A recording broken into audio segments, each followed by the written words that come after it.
ओम शांति। आज 5 जनवरी 2021 की साकार मुरली। आज बाबा ने कहा, मीठे बच्चे, तुम्हारे मुख से कभी भी हे ईश्वर, हे बाबा शब्द नहीं निकलना चाहिए। यह तो भक्ति मार्ग की प्रैक्टिस है। प्रश्न, तुम बच्चे सफेद ड्रेस पसंद क्यों करते हो? यह किस बात का प्रतीक है? उत्तर, अभी तुम इस पुरानी दुनिया से जीते जी मर चुके हो, इसलिए तुम्हें सफेद ड्रेस पसंद है। यह सफेद ड्रेस मौत को सिद्ध करता है। जब कोई मरता है तो उस पर भी सफेद कपड़ा डालते हैं। तुम बच्चे भी अभी मरजिबा बनते हो। ओम शांति। रूहानी बाप बेट बच्चों को समझाते हैं। रूहानी अक्षर न क सिर्फ बाप कहें तो भी ठीक है। बाप बेट बच्चों को समझाते हैं। सब अपने को भाई भाई तो कहते ही हैं, तो बाप बेट समझाते हैं बच्चों को। सभी को तो नहीं समझाते होंगे, सब अपने को भाई भाई कहते ही हैं। गीता में लिखा हुआ है भगवानुवाच। अब भगवानुवाच किसके प्रति? भगवान के हैं सब बच्चे। वह बाप है तो भगवान के बच्चे सब ब्रदर्स हैं। भगवान ने ही समझाया होगा, राजयोग सिखाया होगा। अभी तुम्हारी बुद्धि का ताला खुला हुआ है। दुनिया में और किसी के भी ऐसे ख्यालात नहीं चल सकते। जिन जिन को संदेश मिलता जाएगा वो स्कूल में आते जाएंगे, पढ़ते जाएंगे, समझेंगे। प्रदर्शनी तो देखी, अब जाकर कुछ ज्यादा सुने। पहली मुख्य बात है ज्ञान का सागर पतित पावन गीता ज्ञान दाता श्री भगवानुवाच। पहले उनको यह पता पड़े कि इन्हों को सिखलाने वाला अथवा समझाने वाला कौन है।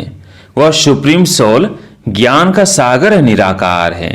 वो तो है ही सत्य, ट्रूथ। वह सत्य ही बताएंगे, फिर उसमें और कोई प्रश्न उठ ही नहीं सकता। पहले तो इस पर समझाना है। हमको परम पिता परमात्मा ब्रह्मा द्वारा राजयोग सिखलाते हैं। यह राजाई पद है, जिसको निश्चय हो जाएगा कि जो सबका बाप है वो पारलौकिक बाप बेट समझाते हैं। वही सबसे बड़ी ऑथोरिटी है, तो फिर दूसरा कोई प्रश्न उठ ही नहीं सकता। वो है पतित पावन। तो जब वहां यह आते हैं तो जरूर अपने टाइम पर आते होंगे। तुम देखते भी हो, यह वही महाभारत लड़ाई है। विनाश के बाद फिर वॉइसलेस दुनिया होनी है। यह है विशेष दुनिया। यह मनुष्य नहीं जानते कि भारत ही वॉइसलेस था। कुछ भी बुद्धि चलती नहीं। गोडरेज का ताला लगा हुआ है, उसकी चाबी एक बाप के पास ही है। इसलिए उनको ही ज्ञानदाता, दिव्य चक्षु विधाता कहा जाता है। ज्ञान का तीसरा नेत्र देते हैं। यह किसको पता नहीं है कि तुमको पढ़ाने वाला कौन है। दादा समझ लेते हैं तब टीका करते हैं, कुछ न कुछ बोलते हैं। इसलिए पहली बात यह समझाओ। इसमें लिखा हुआ भी है शिव भगवानुवाच। वो तो है ही ट्रूथ। बाप समझते हैं मैं पतित पावन शिव हूँ, मैं परम धाम से आया हूँ इन शालिग्रामों को पढ़ाने। बाप है ही नॉलेज फुल। सृष्टि के आदि मध्य अंत का राज समझाते हैं। यह शिक्षा अभी तुमको ही बेहद के बाप से मिल रही है। वही सृष्टि के रचयिता है। पतित सृष्टि को पावन बनाने वाले हैं। बुलाते भी हैं हे पतित पावन आओ। तो पहले उसका ही परिचय देना है। उस परम पिता परमात्मा के साथ आपका क्या संबंध है? वो है ही सत्य। नर से नारायण बनने की सत्य नॉलेज देते हैं। बच्चे जानते हैं बाप सत्य हैं, बाप ही सचखंड बनाते हैं। तुम नर से नारायण बनने यहाँ आते हो। बैरिस्टर पास जाएंगे तो समझेंगे हम बैरिस्टर बनने आए हैं। अभी तुमको निश्चय है कि हमें भगवान पढ़ाते हैं। कई निश्चय करते भी हैं, फिर संशय बुद्धि हो जाते हैं। तो उनको सब मनुष्य कहते हैं तुम तो कहते थे भगवान पढ़ाते हैं, फिर भगवान को छोड़ क्यों आए हो? संशय आने से ही भागंती हो जाते हैं। कोई न कोई विकर्म करते हैं। भगवानुवाच काम महाशत्रु है। इन पर जीत पाने से ही तुम जगत जीत बनेंगे। जो पावन बनेंगे वही पावन दुनिया में चलेंगे। यहाँ है ही राजयोग की बात। तुम जाकर वहाँ राजाई करेंगे, बाकी जो भी आत्माएं हैं वो अपना हिसाब किताब चुकतू कर वापिस अपने घर चली जाएंगी। यह क़यामत का समय है। अब यह बुद्धि कहती है सतयुग की स्थापना जरूर होनी है। पावन दुनिया सतयुग को कहा जाता है। बाकी सब मुक्ति धाम में चले जाएंगे। उनको फिर अपना पाठ रिपीट करना है। तुम भी अपना पुरुषार्थ करते रहते हो पावन बन और पावन दुनिया का मालिक बनने के लिए।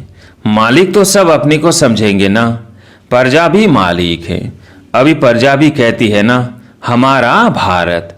बड़े ते बड़े मनुष्य सन्यासी आदि भी कहते हमारा भारत। तुम समझते हो इस समय भारत में सभी नरकवासी हैं। अभी हम स्वर्गवासी बनने के लिए यह राजयोग सीख रहे हैं। सब तो स्वर्गवासी नहीं बनेंगे। अभी ज्ञान आया है। वो लोग जो सुनाते हैं, शास्त्र सुनाते हैं, वो है शास्त्रों की ऑथोरिटी। बाप कहते हैं यह भक्ति मार्ग के वेद शास्त्र आदि सब पढ़ने से सीढ़ी नीचे उतरते जाते हैं। यह सब है भक्ति मार्ग। बाप कहते हैं जब भक्ति मार्ग पूरा होगा तभी मैं आऊँगा। मुझे ही आकर सब भक्तों को भक्ति का फल देना है। मेजॉरिटी तो भक्तों की है। सब पुकारते रहते हैं ना हे गॉड फादर। भक्तों के मुख से ओ गॉड फादर, हे भगवान जरूर निकलेगा। अब भक्ति और ज्ञान में तो फर्क है। तुम्हारे मुख से कभी हे ईश्वर, हे भगवान ये अक्षर नहीं निकलेंगे। मनुष्यों को तो यह आधा कल्प की प्रैक्टिस पड़ी हुई है। तुम जानते हो वो तो हमारा बाप है। तुमको हे बाबा थोड़ी करना है। बाप से तो तुमको वर्षा लेना है। पहले तो ये निश्चय है हम बाप से वर्षा लेते हैं। बाप बच्चों को वर्षा लेने का अधिकारी बनाते हैं। यह तो सच्चा बाप है ना।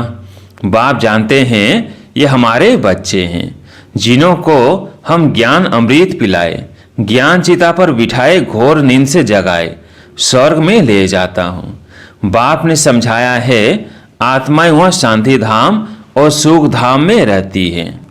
सुख धाम को कहा जाता है वॉइसलेस वर्ल्ड। संपूर्ण निर्विकारी देवताएं है ना, और वो है स्वीट होम। तुम जान गए हो कि हमारा होम वो है। हम एक्टर्स उस शांति धाम से आते हैं यहाँ पाठ बजाने। हम आत्माएं यहाँ के रहवासी नहीं हैं। वो एक्टर्स यहाँ के रहवासी होते हैं। सिर्फ घर से आकर ड्रेस बदलकर पाठ बजाते हैं। तुम तो समझते हो हमारा घर शांति धाम है। वहाँ हम फिर वापस जाते हैं। जब सभी एक्टर्स स्टेज पर आ जाते हैं तब फिर बाप आकर सभी को ले जाएंगे। इसलिए उनको लिबरेटर गाइड भी कहा जाता है। दुख हरता सुख करता है तो इतने सब मनुष्य कहाँ जाएंगे। विचार करो, पतित पावन को बुलाते हैं किस लिए? अपनी मौत के लिए। दुख की दुनिया में रहने नहीं चाहते हैं, इसलिए कहते हैं घर चलो। ये सब मुक्ति को ही मानने वाले हैं। भारत का प्राचीन राजयोग भी कितना मशहूर है। विलायत में भी जाते हैं प्राचीन राजयोग सिखलाने। वास्तव में हठयोगी तो राजयोग जानते ही नहीं, उन्हों का योग ही रॉन्ग है। इसलिए तुम्हें जाकर सच्चा राजयोग सिखाना है। मनुष्य को सन्यासियों की कफनी देख उन्हों को कितना मान देते हैं।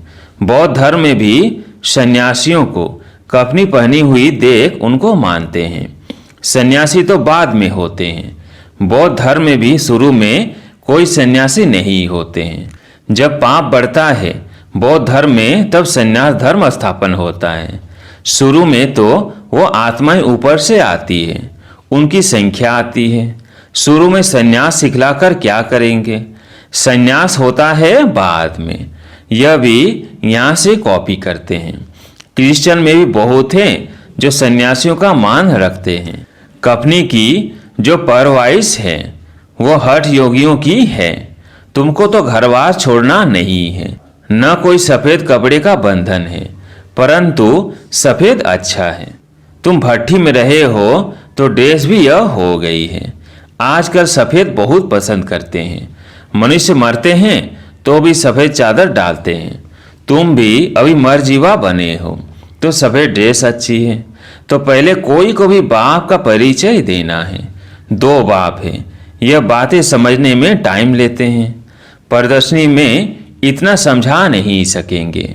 सतयुग में होता है 1 बाप।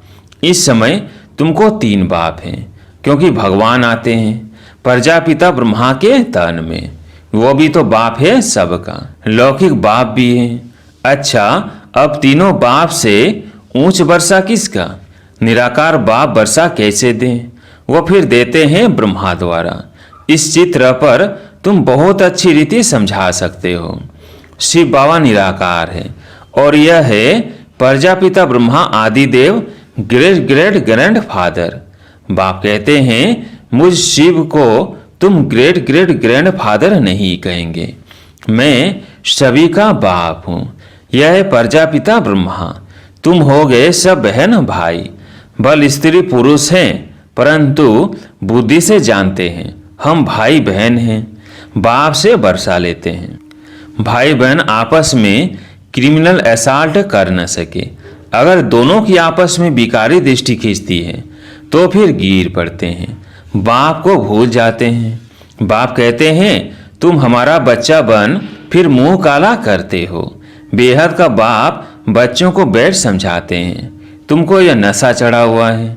जानते हो गृहस्थ व्यवहार में भी रहना है, लौकिक संबंधियों को भी मुंह देना है, तोड़ निभाना है। लौकिक बाप को तो तुम बाप कहेंगे ना, उनको तो तुम भाई नहीं कह सकते हो। ऑर्डिनरी में बाप को बाप ही कहेंगे। बुद्धि में है यह हमारा लौकिक बाप है। ज्ञान तो है ना, यह ज्ञान बड़ा विचित्र है।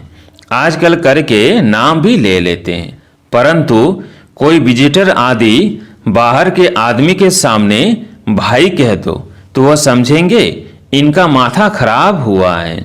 इसमें बड़ी युक्ति चाहिए। तुम्हारा गुप्त ज्ञान है, गुप्त संबंध है, इसमें बड़ा युक्ति से चलना है। लेकिन 1-2 को रिगार्ड देना अच्छा है, लौकिक से भी तोड़ निभाना है। बुद्धि चली जानी चाहिए ऊपर। हम बाबा से वर्षा ले रहे हैं, बाकी चाचे को चाचा, बाप को बाप कहना पड़ेगा। जो बीके नहीं बने हैं तो भाई बहन नहीं समझेंगे। जो ब्रह्म कुमार कुमारियाँ बने हैं वही इन बातों को समझेंगे। बाहर वाले तो पहले सुनकर चमकेंगे। इससे समझने की बड़ी अच्छी बुद्धि चाहिए। बाप तुम बच्चों की विशाल बुद्धि बनाते हैं। तुम पहले हद की बुद्धि में थे, अब बुद्धि चली जाती है बेहद में। हमारा वो बेहद का बाप है। ये सब हमारे भाई बहन हैं। बाकी संबंध में तो बहू को बहू, सासू को सासू ही कहेंगे, बहन थोड़ी कहेंगे। आते तो दोनों हैं, घर में रहते भी बड़ी युक्ति से चलना होगा। लोक संग्रह को भी देखना पड़ता है, नहीं तो वो लोग कहेंगे यह पति को भाई, सासू को बहन कह देते। यह क्या सीखते हैं? यह ज्ञान की बातें तो तुम ही जानो और न जाने कोई। कहते हैं ना तुम्हारी गति मति तुम ही जानो। अब तुम उसके बच्चे बने हो तो तुम्हारी गति मत तुम ही जानो। बड़ा संभल कर चलना पड़ता है, कहाँ कोई मुझे नहीं। तो प्रदर्शनी में भी तुम बच्चों को पहले पहले यह समझाना है कि हमको पढ़ाने वाला भगवान है। अब बताओ वो कौन है? निराकार शिव या श्री कृष्ण। शिव जयंती के बाद फिर आती है कृष्ण जयंती, क्योंकि बाप राजयोग सिखलाते हैं। बच्चों की बुद्धि में आया ना, जब तक शिव परमात्मा न आए शिव जयंती मना न सके। जब तक शिव आकर कृष्णपुरी स्थापन न करे तो कृष्ण जयंती भी कैसे मनाई जाए? कृष्ण का जन्म तो मनाते हैं, परंतु समझते थोड़ी हैं। कृष्ण प्रिंस था तो जरूर सतयुग में प्रिंस होगा ना, देवी देवताओं की राजधानी होगी। सिर्फ एक कृष्ण को तो बादशाही नहीं मिली होगी, जरूर कृष्णपुरी होगी ना। कहते भी हैं कृष्णपुरी और यह है कंसपुरी। कंसपुरी खत्म हुई फिर कृष्णपुरी स्थापन हुई ना। होती भारत में ही है, नई दुनिया में थोड़ी यह कंस आदि हो सकते हैं। कंसपुरी कहा जाता है कलयुग को। यहाँ तो देखो कितने मनुष्य हैं, सतयुग में थोड़े होते हैं। देवताओं ने कोई लड़ाई नहीं की। कृष्णपुरी कहो अथवा विष्णुपुरी कहो, देवी संप्रदाय कहो, आसुरी संप्रदाय यहाँ है।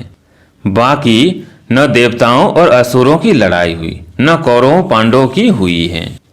तुम रावण पर जीत पाते हो। बाप कहते हैं इन 5 विकारों पर जीत पहनो तो तुम जगत जीत बन जाएंगे। इसमें कोई लड़ना नहीं है।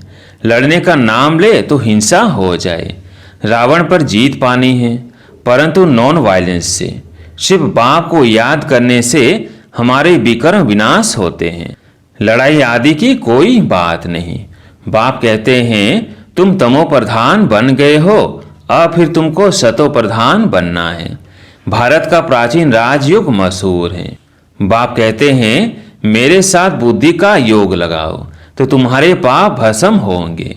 बाप पतित पावन है तो उनसे बुद्धि योग लगाना है, तब तुम पति से पावन बन जाएंगे।